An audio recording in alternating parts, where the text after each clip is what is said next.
I filed for divorce today. I'm extremely sad. I'm heartbroken. We have a court date. I'm so sad. I chose me finally.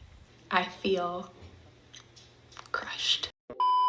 She got everything that she wanted, and she is still bawling her eyes out. Let's get into it. I filed for divorce today. It feels wild to say that out loud. I'm getting gas, so it's just a quick chat. The hardest thing I have done is hit that submit button. Because even though I could go anywhere in this world, the only place I wanted to go was home. And I don't mean like the building. I don't mean like the place you sleep at night. The only thing I wanted was to have my person back. These women make no sense at all. They spend years wearing down their husbands to the point where everybody is miserable. Then they file for divorce, and then all they do is cry about how hard divorce is. Like, how ridiculous is this? Home was my person. I am so proud of myself because I am now saying this person is no longer my home. And that's a really hard thing to come to terms with and say out loud. It's been 24 hours of no contact. I have gotten on medication for my depression. I have went and seen a doctor, and I have filed for divorce. I'm so proud of myself. We have a court date. I'm so sad, but I'm so incredibly proud of myself. This woman has nothing to be proud of. She quit on her marriage, went on antidepressants, and is crying her eyes out in the front seat of her car. But for some reason, she thinks she deserves a pat on the back for completely destroying the lives of the people who care about her.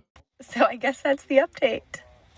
I know that there's going to be better days ahead for me because I have had to live with this for like 6 months, and I've had to sit in the pain and just resignate with it. Obviously, he's been numbing the pain, so I think that it's going to hit him much later. But my home is now me. I chose me finally. I did it. I broke the cycle. Well, I'm breaking the cycle. It's a process. But I did it. Her ex-husband isn't quote-unquote numbing the pain. He is dealing with it and trying to move on. She's the one who's numbing everything by posting this garbage on TikTok and acting like she's somehow a brave soul because she destroyed her own marriage. Here's the thing is I do finally have some good news. I just got the email that he got the boat out of my name, the truck is out of my name, and he signed off on the bank account. I think I am a little sad because it was such a swift and easy process that he completed in one day, but he's been telling me for months that he wasn't capable of completing. So that financial burden is finally done. There could be several legitimate reasons why he didn't get the financial stuff done right away, but she immediately assumes that he did it just to get back at her, which really shows why the marriage went down in flames. It's clear she's the one causing most of the problems. With that being said, it caused a lot of trauma and triggers in me because I could then see that it was such an easy process and he just prolonged it in order to still have control over me.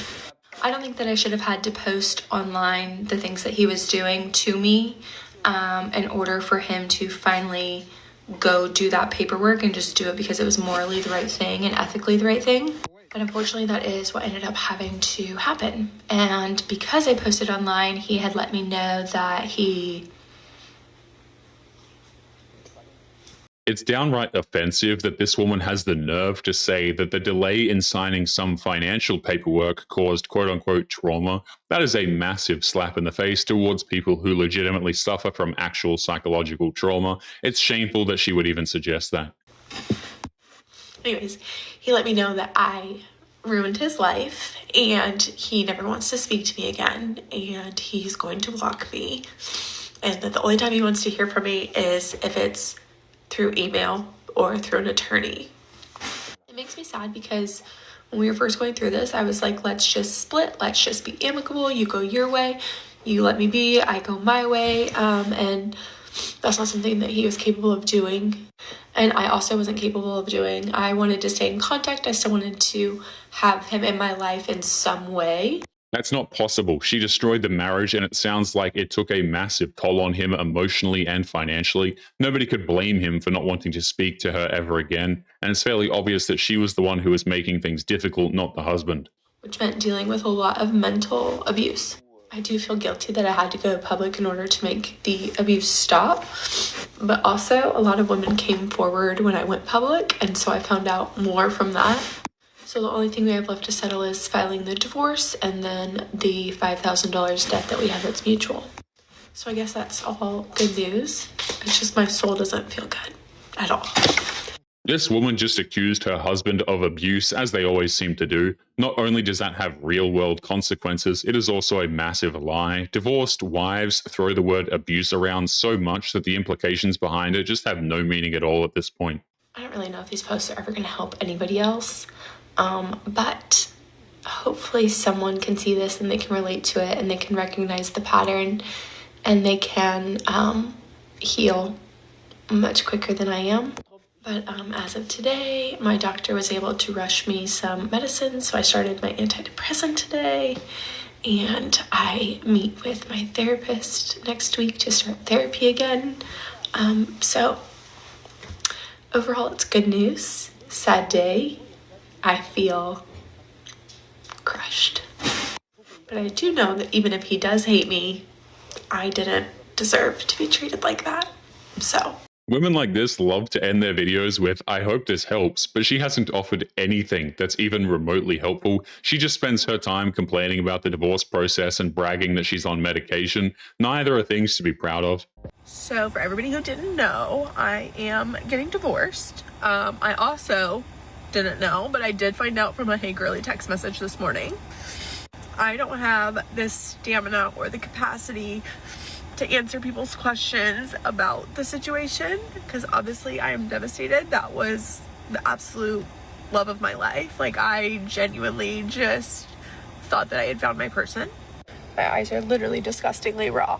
She doesn't have the energy to reply to any messages, but she has the energy to sit in her car and does a close-up of her crying eyes while endlessly whining about the divorce. She has plenty of energy, she just uses it in the dumbest ways imaginable. Anyways, so for people who are wanting the tea and wanting all of that, you don't have to search for it. It's here. I don't know. My goal now is to heal, whatever that looks like. I'm extremely sad. I'm heartbroken. I wish him nothing but the best. I hope he finds someone that makes him happy. So yeah, you don't have to search for the tea. It's here. I'll just tell you myself so people don't have to gossip about it. So yeah, I guess if you want to navigate life after divorce, that's what's gonna happen here on this page now. You can clearly see by TikTok that things change in a matter of minutes, in a matter of days. So just lots of prayers for us, please. It's fascinating how she keeps saying that she wishes her ex-husband the best, but this is the very same woman who accused her ex-husband of being an abuser. It's awfully strange to hear that, considering how much of a monster he was towards her with all of that blasted psychological abuse that he was doing, you know? Oh my word. Do not feel sorry for this woman. She is far from being the victim in this whole situation. She was actually a baby mama before even getting married to this man, which means that her ex-husband took care of her and her daughter. And in this next clip, she will admit that she already had a lot of trauma with her baby daddy before getting married to her husband. Check it out. I want to start this off by saying, obviously I'm not crying, but this is to the girls at my daughter's school who decided to bully her and pick on her and make fun of her for the situation that is happening to me right now. Knock it off, or I'm gonna fuck your dad when I'm single, okay? Not really, but imagine someone being at their worst and you just want to make fun of them. Who raised you? Who raised you? Do better. Second, I did not accomplish my goal today. I still have not eaten. There's still time, maybe. And with that singular post, she just made her daughter's life at school way damn worse. When women post this, they are setting their children up for relentless bullying at school, but she clearly doesn't care. She will sacrifice her daughter's safety if it means getting internet attention. Third, everyone keeps saying it gets better. I have a baby daddy that I don't have communication with, and I also have an ex-husband. So when I tell you that I've been through heartbreak, I have been through heartbreak. This was my healing, my soft girl era, my lover era. This was like my time to shine. That's why everyone is so surprised, and I'm also so surprised. So I do know that it gets better. I don't necessarily think that crying on the internet makes it better, but I don't care, because however I heal, it holds me accountable. Like today, someone was like, "Did you eat?" And I still haven't. This woman has no business talking about accountability. She has a baby daddy, an ex-husband who wasn't the father of the child. She posts cringe on TikTok where she's always the victim. I mean, this just proves that she refuses to take accountability for literally anything. So it holds me accountable. And now I'm at counseling, and I was going to cancel, but I didn't because accountability. I am seeing all of the messages that you guys are sending me, but I run a daycare during the day, and those kids are my only priority. And honestly, I'm just proud of myself for still going to work because I don't know. That to me is an accomplishment, that I'm still showing up for all of these kids. So I don't have my phone on me, checking any messages or reading anything. I'm just being active with them. I will read all of the messages. I will reach out. I appreciate everyone's support. I'm not having a mental breakdown right now, but it's definitely coming during therapy and probably after. So I hope everyone has a much better night than I'm about to have.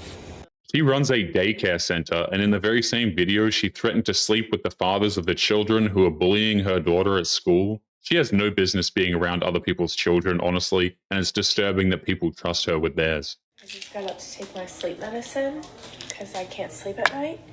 And I grabbed my water, okay? I went back to my room. My sleep medicine was on my cabinet in my room, which means that I just took my brand new antidepressant. I took 3 of them, 3 plus the half one that I took earlier. The amount of women these days who are medicated is actually truly disturbing, and she clearly didn't take the right amount of medicine, but for her, the first thought was to post a video about it instead of calling a doctor or maybe trying to find out if there would be any adverse effects. Do I not take the sleep medicine now?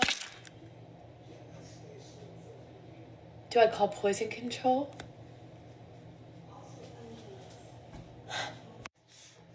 I genuinely, I don't know what to do. Do I make myself throw up? Someone please help. What do I do? What do I do? If you take a look at this woman's eyes, you can tell that things are not normal with her. She looks different, sounds different, and it's obvious the meds are doing nasty things to her head, but she still insists on posting on TikTok instead of calling her doctor. But anyway, guys, we are going to be leaving today's episode there. Don't forget to subscribe on your way out. Click this video that's up on the screen now if you want to see more. Take care of yourselves, and I will see you all in the next one.